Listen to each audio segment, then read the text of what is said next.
በጎጃም ከፍተኛ ተጋድሎ እየተደረገ ይገኛል። የአብይ አህመድ ሰራዊት መጠነ ሰፊ ጥቃት እየፈጸመ ነው የሚገኘው። በሜካናይዝድ የታጀበው የአብይ አህመድ ሰሞንኛ ጥቃት በተለይም በጎጃም በበርካታ ወረዳዎች ተጠናክሮ እየተካሄደ ነው። የፋኖ ኃይሎችም በመመከት ከፍተኛ ኪሳራ በአገዛዙ ሰራዊት ላይ ያደረሱ እንዳለ መረጃዎች ያመለክታሉ። እነዚህና ወቅታዊ ጉዳዮችን በተመለከተ ከአርበኛ አስረስ ማረዳምጤ የአማራ ፋኖ ብሔራዊ ንቅናቄ የህዝብ ግንኙነት ክፍል ኃላፊ ጋር ቆይታ እናደርጋለን። አርበኛ አስረስ ምንድነው ጎጃም እየሆነ ያለው? ሰሞኑን ከጎጃም የሚሰማው ከፍተኛ ሜካናይዝድ ኃይል አብይ አህመድ አሰማርቶ ጥቃት እየፈጸመ እንዳለ ነው። ጎጃም ምን አለ? አመሰግናለሁ መሳይ። እንግዲህ ያው ወደ ጎጃም ውስጥ እየተደረገ ስላለው ውጊያ ከመምጣታችን በፊት የአማራ ፋኖ ብሔራዊ ንቅናቄ ሰራዊት በሚንቀሳቀስባቸው እና በሚታገልባቸው ሁሉም አካባቢዎች ውጊያዎች እየተደረጉ ነው። ወለጋን ጨምሮ ማለት ነው። ለምሳሌ ወለጋ አካባቢ ዛሬና ትናንት በተደረገ ጠንከር ያለ ውጊያ 15 ያክል የጠላት የሰራዊት አባላት የተወገዱበት፣ 28 ክላሽንኮቭ ጠመንጃዎች የተማረኩበት፣ 19 የፎም ኤጅ ቦምቦች፣ 24 ካዝናዎች እንዲሁም 26 የደረትና የወገብ ትጥቆች እና በርከት ያሉ ተተኳሾች የተማረኩበት ውጊያ ተደርጓል። በዚህ ውጊያ የጌጤ ግርማ መብረቅ ለጦር፣ አበጀ ጥበቡ ለጦር፣ አንገርጉትን ክፍለ ጦር፣ ታፈራ ለሙሳተናው ክፍለ ጦር የተሳተፉበት ጠንካራ ውጊያ ወለጋ አካባቢ ተደርጓል። ለተከታታይ ሰዓታት ለ5 ሰዓታት የወሰደ ውጊያ ነው የተደረገው። ጠላት መድፍ ዙ 23 ሞርተር በማሰለፍ ከባድ ዝግጅት በማድረግ ውጊያ ያደረገ ቢሆንም በአካባቢው ላይ የነበረው የወገን ኃይል በከፍተኛ ጀግንነት ተዋግቶ ድል ማድረግ ችሏል። ይህ ውጊያ የተደረገው ምስራቅ ወለጋ ዞን ጉቶ ጊዳ እና ስቡ ስሬ ወረዳዎች በሚገኙት ልጎና መርካቶ ከተሞች ላይ ነው የተጠናከረ ወታደራዊ እርምጃ የተወሰደው። በሌሎችም አካባቢዎች በተመሳሳይ ኮች ተገኝተዋል። በወሎም ውጊያዎች እንደቀጠሉ ናቸው። ይህ እንደተጠበቀ ሆኖ ከሰሞኑ በተለየ ሁኔታ የጎጃም እንደጋማ ወረዳዎች የጮቄ ሰንሰለታማ ተራራን ተያይዞ ያሉ የወገንን ይዞታዎች ለመቆጣጠር ጠላት በአይነቱ ልዩ የሆነ ዘመቻ ማድረጉ ይታወቃል።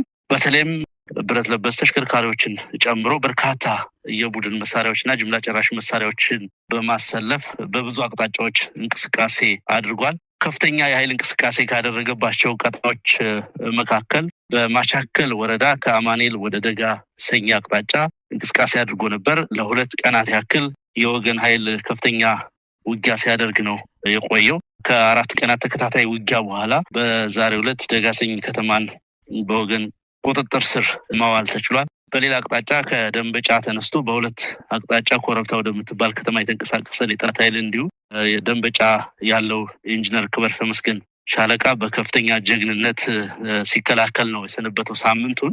በሌላ በኩል ከደብረ ማርቆስ ስናን፣ ከስናን ወደ ጮቄ አቅጣጫ የተንቀሳቀሰውን የጠላት ኃይል ደግሞ እንዲሁ እዛ አካባቢ ያሉ ሻለቆች በተቀናጀ መንገድ ውጊያ በማድረግ ሲከላከሉ ቆይተዋል።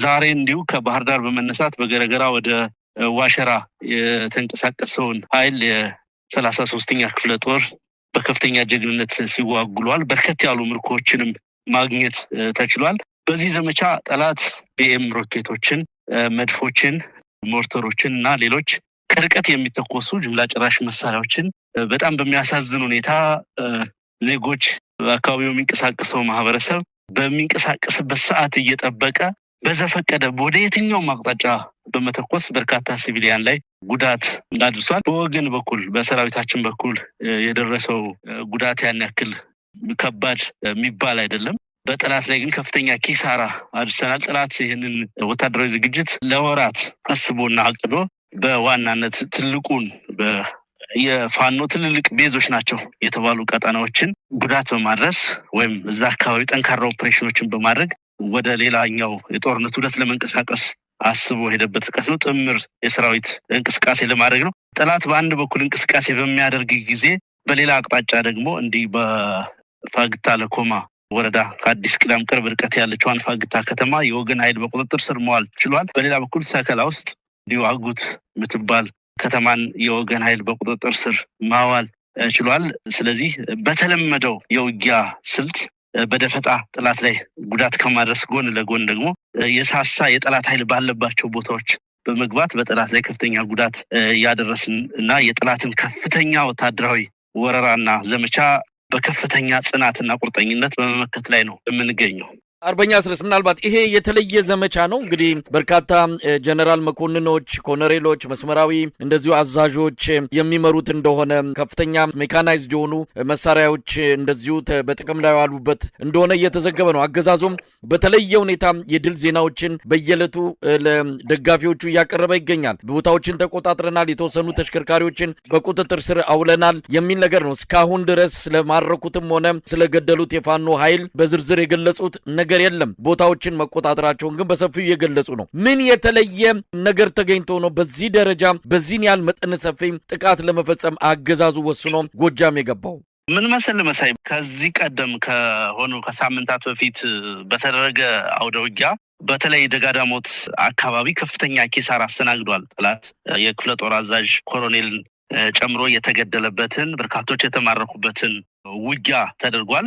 እዚሁ ደጋዳሞት ቀጠና ከዚህ በፊት በተደጋጋሚ ከባድ ኪሳራዎችን አስተናግዷል የጠላት ኃይል። አንድ ቁጭትና እልህ ስለያዘው እዛ አካባቢ በእግረኛ ሰራዊት መድረስን እንደ ተአምርና እንደ ትልቅ ነገር በመቁጠር ካልሆነ በስተቀር ምናልባት አንድ ወይ ሁለት ፒክአፕ ተሽከርካሪዎች ቢይዝ እንኳን ከራሳቸው የተቀበልናቸው ተሽከርካሪዎች ናቸው። አንድ ተሽከርካሪ ቢወስዱ 20-30 ተሽከርካሪ በአንድ ቀን መማረክ ይቻላል። ይሄ ምንም ከቁም ነገር የሚቆጠር አይደለም። እነሱ በሚያወሩት እንግዲህ ታቅዳቸው በመነሳት አስቀድሞ ካሰቡት ነገር በመነሳት በተለይ ከፍተኛ አመራሩን እንመታለን፣ የከፍተኛ አመራሩ ቤዝ እዚህ ጋር ነው እዛ ጋር ነው በሚል ስሌት ከፍተኛ ወታደራዊ እንቅስቃሴ አድርገው ከፍተኛ በጀት በጅተው አሉ የሚባሉ ኤክስፐርቶቻቸውን አሰማርተው የሚያደርጉት ኦፕሬሽን በመሆኑ ያ ነገር በዛ በምኞታቸው ልክ ሰነድ ላይ ባስቀመጡት ልክ ውጤት እንዳለው እና ለፕሮፓጋንዳ ፍጆታ ለመዋል የሚዘግቡት ዘገባ እንጂ ይሄ ነው የሚባል ሲግኒፊካንት የሆነ ጉዳት በወገን ላይ ማድረስ አልቻሉም። ይልቁንም በነሱ በኩል በተለይ እግረኛ ሰራዊቱ ከፍተኛ ጉዳት ነው ያስተናገደው። የጠላት እግረኛ ሰራዊት በርካታ ቦታዎች ላይ በርካታ የነፍስ ወከፍና የቡድን መሳሪያዎች ተማርከዋል።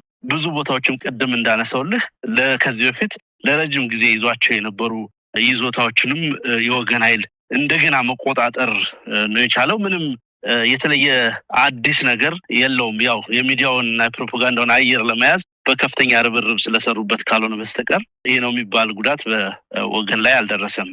እንግዲህ ምናልባት በመረጃ ደረጃ ካገኛችሁ አላቅም። ምክንያቱም የስርዓቱ ሰዎች ወደፊት ለሚደረገው ከህወሓትም ጋር ይሆን ከሌሎች ኃይሎች ጋር ለሚደረገው ጦርነት በቅድሚያም ፋኖን ማዳከም የሚል ስትራቴጂ እንዳላቸው ይታወቃል። የዛ አካል እንደሆነ ፋኖ ከጀርባ እንዳይመታ፣ ፋኖ ሰራዊቱ ሲጓጓዝ መንገድ ላይ ቆርጦ እንዳያስቀረው ከወዲሁ ያኛው ትልቁን ጦርነት የሚሉት አለ። ምናልባት የፋኖንም አቅም ለማሳነስና ለማንኳሰስ ብዙ ግምት እንዳልሰጠውም ለፋኖ በሚያሳይ መልኩ ነው ይሄኛውን ኦፕሬሽን ከጨረስን በኋላ ወደዚያኛው እናቀናለን የሚል እቅድ እንዳላቸው በተለያየ መረጃ ምንጮችም እንሰማለን። እንደው ተልእኮው ከዛ ጋር የሚያያዝ ነው። ፋኖን ምንጩን ማድረግ፣ አስቀድሞ ማዳከም፣ ከዛ ለሚቀጥለው ተልእኮ መዘጋጀት የሚል ዓላማ ያነገበ ስለመሆኑ መረጃው አላችሁ?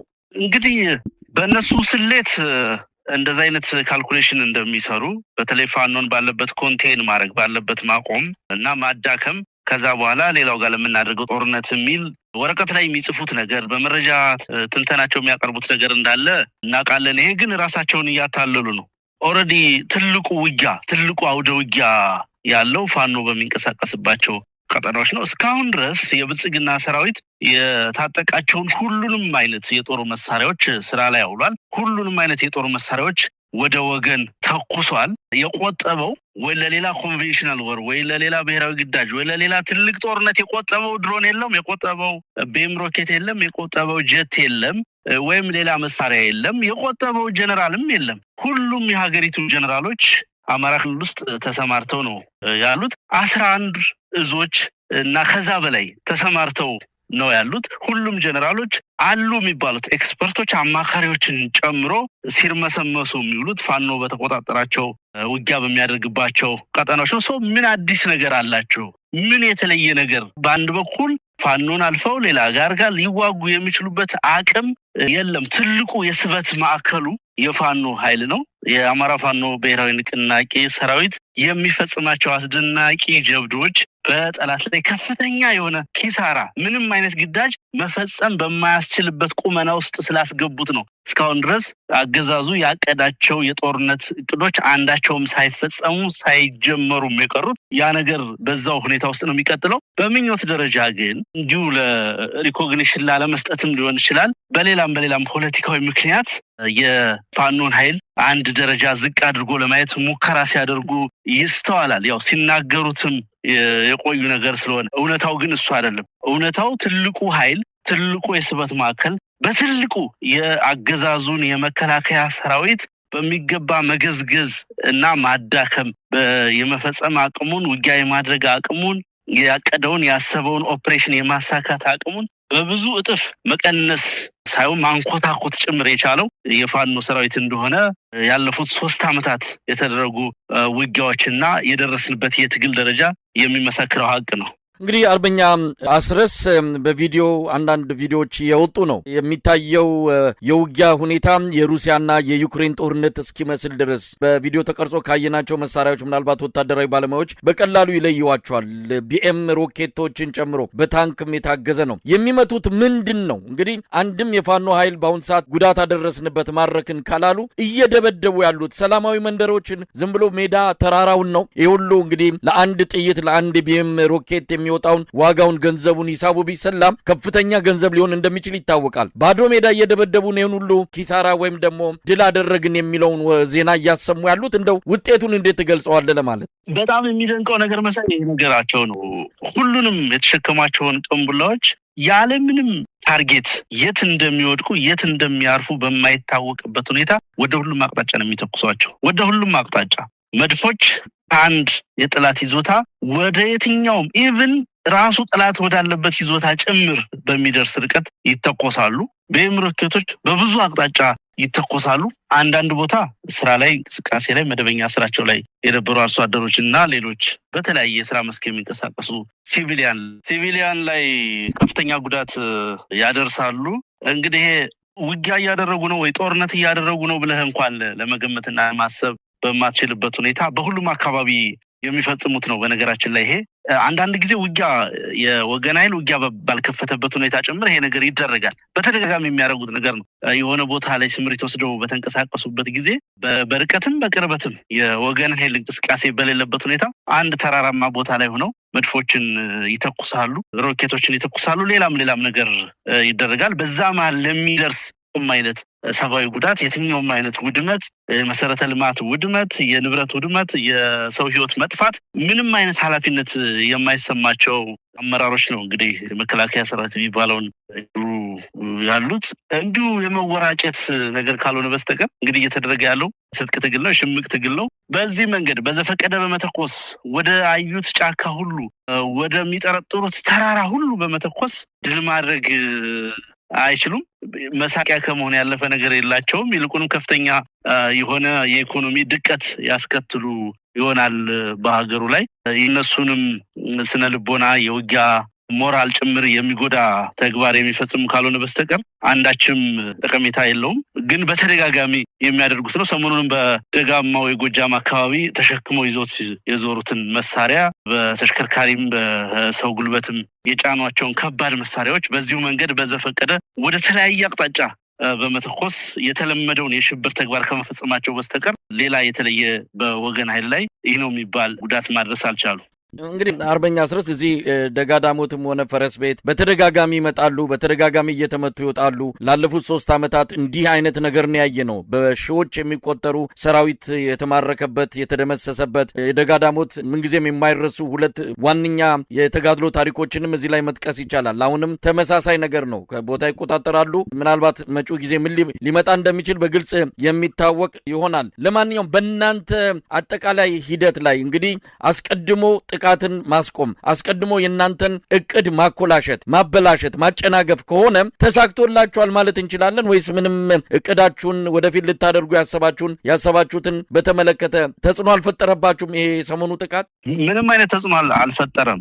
በሁለት መሰረታዊ ምክንያቶች። እንደሚታወቀው የኛ ሰራዊት የሚጠቀማቸው መሳሪያዎች የሚጠቀመው ሎጂስቲክስ አሰፋፈሩና ነባራዊ ሁኔታው ለነሱ የቡድን መሳሪያ ጥቃት ወይ የጅምላ ጥቃት የሚመች አይደለም።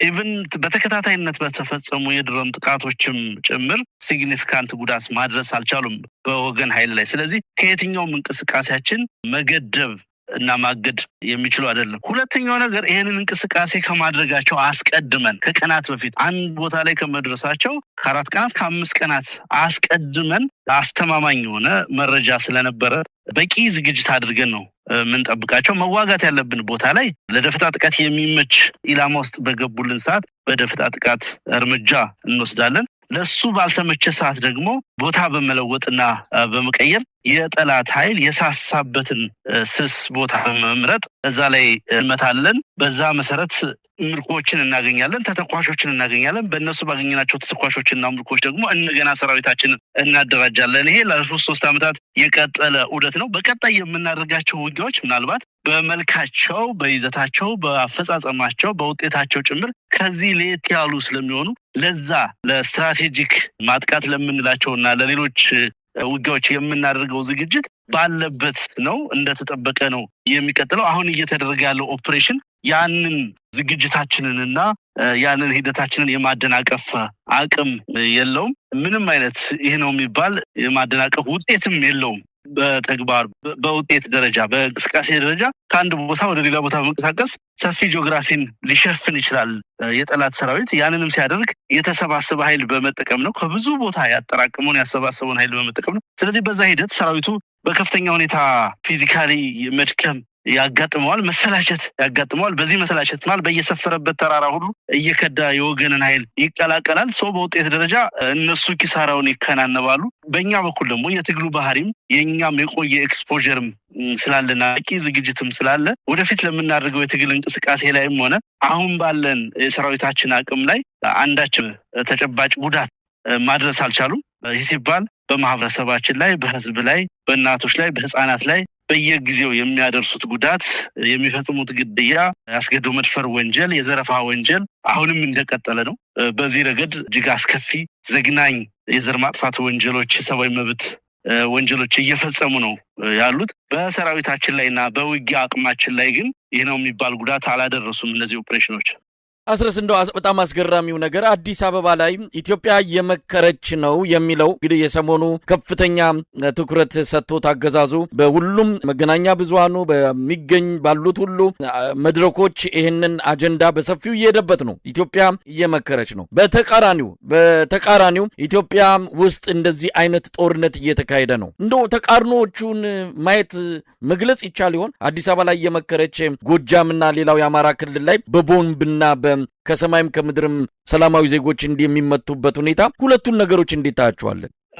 እንግዲህ ከብልጽግና ጋር ካሰብከው ይሄ የሚገርም የሚደንቅ ነገር አይደለም። የተለመደ ነገር ነው። የሚነገረው ሁሉ ሐሰት ነው። የሚነገረው ሁሉ የተገላቢጦች ነው። ከመነሻው ኢትዮጵያ እየመከረች አይደለም። የብልጽግናዋ ኢትዮጵያ፣ የአብይ አህመዷ ኢትዮጵያ እያበደች ነው ብለህ ብትገልጸው ነው የተሻለ ሊሆን የሚችለው። ላለፉት 8 ዓመታት ያለ እረፍት የህዝብ እየተገደለ ነው። ያለ እረፍት በርስ በርስ ጦርነት ወጣቶች እያለቁ ነው። መሰረተ ልማት እየወደመ ነው። የንግድ እንቅስቃሴ በእጅጉ እየተንኮታኮተ ነው ያለው። የእርሻ ስራ፣ በጣም ብዙ አይነት የኢኮኖሚ እንቅስቃሴዎች ከፍተኛ አደጋ ውስጥ ገብተው ነው የሚገኙት። የኢትዮጵያ የነበራት አጠቃላይ የዲፕሎማሲያዊ አቅሟ በእጅጉ የላሸቀበት ዘመን ላይ ነው የምንገኘው። ስለ ሞራል፣ ስለ ሰብአዊ መብት የሚታሰብበት፣ ስለ ህግ የሚታሰብበት ዘመን ላይ አይደለም ያለ ነው። ያልተፈጸመ ወንጀል፣ ያልተፈጸመ ድርጊት የለም። በከፍተኛ ደረጃ አሁንም የእርስ በርስ ጦርነት፣ የተባባሰ የእርስ በርስ ጦርነት ስጋት ውስጥ ነው የምንገኘው። በጣም ብዙ ሺዎች ያለቁበት ጦርነት እየተካሄደ ነው ያለው። በዚህ መሀል ነው እንግዲህ አንድ አዳራሽ ውስጥ የብልጽግና ሰዎችንና ጥቂት የምክክር ኮሚሽነር ናቸው የተባሉ አረጋውያንን በመሰብሰብ ኢትዮጵያ እየመከረች ነው ተብሎ ድቤ እየተመታ ያለው። ይሄ በሰዎች በዜጎች ደም ላይ፣ በሰዎች መስዋዕትነት ላይ፣ በሀገር ውድቀት ላይ፣ በህዝብ እልቂት ላይ እየተደረገ ያለ ፌዝ እና ጎምዛዛ ቀልድ ተደርጎ ሊወሰድ የሚችል ነው። እዛው አዲስ አበባ ውስጥ ምክክር እየተደረገ እዛው አዲስ አበባ አደባባይ ላይ ደግሞ ጦርነት ካልተከፈተ ተብሎ ሰላማዊ ሰልፍ ሲደረግም አይተናል። እንግዲህ በጣም በእጅጉ የሚያስቅ ነው። በዚህ የምክክር ኮሚሽን ውስጥ ተሳተፉ የሚባሉ ሰዎችም የአንድ ፓርቲ ከፍተኛ አመራሮች ናቸው። ማን ከማን ጋር እንደሚመካከር እንኳን ግልጽ ባልሆነበት ሁኔታ ውስጥ እንግዲህ ስለ ምክክር ስታነሳ ተፋላሚ ኃይሎች ናቸው ሊመካከሩ የሚችሉት። ስለ እርቅ ስታነሳ የተጋጩ የተጣሉ ሰዎች ናቸው ሊታረቁ የሚችሉት። እነኚህ ተፋላሚ ኃይሎች በሌሉበት ባልተወከሉበት አገሪቱ ላይ ፕሮሚነንት የሆኑ ፖለቲካ ሰዎች በሌሉበት መድረክ ላይ የብልጽግና ፓርቲ ካድሬዎች ተሰብስበው ነው እንግዲህ እየመከርን ነው እየዘከርን ነው የሚሉትና እንደው ከጦርነቱ ባሻገር ራሱ ምክክር የሚባለው ነገር አስቂ ነው። በሌላ በኩል ደግሞ በሙሉ የአማራ ክልል እና በወለጋ አካባቢ ደግሞ አፍላ ጦርነት እየተካሄደ እዛው በአንድ ጎን ስለ ምክክር እየተወራ በሌላ በኩል ደግሞ ከባባድ መሳሪያዎች ተተኳሾች በገፍ ወደ አማራ ክልል እየተጫኑ የድሮን ቦምቦች ከውጭ ሀገር ከአረብ ኤምሬት እየተጫኑ እየገቡ የድሮን ነዳጅ በውሰት በግዥ እየገባ በቂ እንደገና ዝግጅት ለአየር ጥቃት ለድሮን ጥቃት ዝግጅት እየተደረገ ነው። እንግዲህ ስለ ምክክር እየተነገረ ያለው ይሄ በእጅጉ አሳዛኝ ነው። በኢትዮጵያ ፖለቲካ ታሪክ ውስጥ እንዲህ አይነት ዘመን እንዲህ አይነት አስቂኝ ጊዜ በተለይ በዚህ ዘመን ይከሰታል ብሎ ያሰበ ማንንም አልነበረም። ግን ሲሆን እየተመለከት ነው። ይሄ በጣም በእጅጉ አሳዛኝና አሳፋሪ ነው። በዚህ ድርጊት ላይ በዚህ ስላቅ ላይ እየተሳተፉ ያሉ የምክክር ኮሚሽን ሰዎችም ሆነ ሌሎች የሚያፍሩበት ታሪክ እነሱ ብቻ ሳይሆን ልጆቻቸው የልጅ ልጆቻቸው ለዘመናት የሚያፍሩበትን ጥቁር ታሪክ እየጻፉ እንደሆነ ነው የሚታየኝ። እንደው አርበኛ አስረስ በመጨረሻ እንግዲህ ክረምቱ አሁን ሐምሌ 15 ነው። ዛሬ ክረምቱም እየወጣ ነው። ምናልባት አገዛዙ የአየር የበላይነት የሚኖርበትን የበጋውን የፀሐዩን ወቅት አልፎ ይሄ ለእናንተ አመቺ ጊዜ እንደሆነ ይታወቃል። በዚህ ወቅት ላይ ያው በአደባባይ የሚነገር እንዲህ ነው በዚህ ቀን እንደዛ ተብሎ የሚገለጽ ባይኖርም ነገር ግን የምትሉትን አጠቃላይ ስርዓቱን የማስወገድ መጠነ ሰፊ ወታደራዊ ኦፕሬሽንን በተመለከተ አሁን ላይ መናገር የሚቻል ነገር አለ? ክረምቱም እየተጋመሰ ነው። ምናልባት አገዛዙ እንደ ልቡ እንዳይንቀሳቀስ የሚያደርገው የአየር ንብረት ጉዳይ ለእናንተም እድል ይዞላችሁ መጥቷልና ከዚህ አንጻር እንደው የምንጠብቀው ነገር አለ? ክረምቱ የተጠበቀውን ያክል አይደለም መሳይ። እስካሁን ድረስ ዝናባማ የሚባሉ አካባቢዎች ላይ ጭምር በቂ ዝናብ እየጣለ አይደለም። በቂ የደመና ሽፋንም የለም። ይሄ እንግዲህ በተፈጥሮ ጉዳይ አንገባም። በእርግጥ ሐምሌ አጋማሽ ላይ ነን። ያ ነገር እየሆነ አይደለም። የሆነው ነው የክረምቱ ሁኔታ ምንም ግን የብልጽግና ሰራዊት በከፍተኛ ደረጃ አቅሙ የወረደበት ተከታታይ ውጊያዎችን ያለ እረፍት ያደረገ በእነኚህ ውጊያዎች ደግሞ በሚገባ የተመታ የተዋረደ በብዙ ቦታ ቅስሙ የተሰበረ ዓላማ የሌለው የሚዋጋበትን ፐርፐዝ የማያውቅ ህዝባዊ ያልሆነ ጸረ ህዝብ ሰራዊት ከተቋቋመበት በአዋጅ በመመሪያ በህግ ከተቋቋመበት ዓላማ ውጪ ወደ ራሱ ህዝብ የሚተኩስ ወደ እናቶቹ ወደ አባቶቹ የሚተኩስ ሰራዊት ነው። ነባሩ ሰራዊት ትንሽ ፕሮፌሽናል ይመስል የነበረው ሰራዊት ለተከታታይ 7-8 ዓመታት በተደረጉ በተለያዩ ግጭቶችና ትላልቅ የእርስ በርስ ጦርነቶች ምክንያት ያው ከፔሮል ውጭ ሆኗል። አንዳንዱ ወደ ወገን ተቀላቅሏል፣ የተወሰነው ደግሞ ተገድሏል፣ ተደምስሷል። አሁን ያለው እግረኛ ሰራዊት አብዛኛው ከማረሚያ ቤት የተሰባሰበ ከመንገድ ላይ የታፈሰ በቂ ስልጠናም ያልተሰጠው ፕሮፌሽናልም ጭምር ያልሆነ ሰራዊት ነው ያለው። በየቦታው ይድረስ በጣም በአጫጭር ስልጠናዎች እየወሰደ ታጠቀ የተሰማራ ሰራዊት ነው። ስለዚህ ይህንን ሰራዊት ለማሸነፍ የሚያበቃ ቁመና አለው የወገን ኃይል። በተለይ ሌሎች ኢትዮጵያውያን ኃይሎች ጭምር ለዚህ ጉዳይ ቀና ሆነው መተባበር ከቻሉ ደግሞ የምናሸንፍበት ጊዜ ጭምር በእጅጉ እንደሚያጥር የታወቀ ነው። ፋኖ በብዙ መንገድ ማንም ባልገመተው ሁኔታ ማንም የኢትዮጵያን የፖለቲካ ሁኔታም ሆነ የምስራቅ አፍሪካን የፖለቲካ ሁኔታ ተነትናለው የሚል ድርጅትም ሆነ ግለሰብ ባልጠበቀበት ሁኔታ ይህንን ግዙፍ ሰራዊት ተቋቁሞ ብቻ ሳይሆን ራሱንም አደራጅቶ ወደ አጥቂነትም ተሸጋግሮ የተደራጀ ኃይል መሆን ችሏል። በቂ ኤክስፖዠር አለው ባለፉት ጊዜ በተደረጉ ውጊያዎች። ስለዚህ በዚህ አቅም ላይ አንድ ወጥ ድርጅት ተመስርቶ ትግል እየተደረገ ነው ያለው። በጥቂት ጊዜ ውስጥ ከዚህ በፊት ተናግሬው እንደነበረው የተለየ ነገር እንደሚፈጠር በሙሉ እርግጠኝነት ነው ምነግር መሳይ። እንግዲህ ጦርነት ነው። በጦርነት ሂደት አንድ ቦታ መያዝ፣ ሌላ ቦታ መለቀቅ እና የዕለት ከዕለት ክስተቶች በየአውደ ውጊያ የሚገኙ ድሎች፣ በየአውደ ውጊያ የሚከፈሉ መስዋዕትነቶች እነሱን ማለት አይደለም። በጥቅል ውጤቱ ግን መሰረታዊ ለውጥ የምናመጣበት አገዛዙን የምናሸንፍበት ጊዜ በጣም ቅርብ ነው ብዬ ነው የማምነው። በጣም ነው የማመሰግነው አርበኛ አስረስ ማረ ዳምጤ የአማራ ፋኖ ብሔራዊ ንቅናቄ የህዝብ ግንኙነት ክፍል ኃላፊ። እግዚአብሔር ይስጥልኝ። መልካም ቀን። አመሰግናለሁ።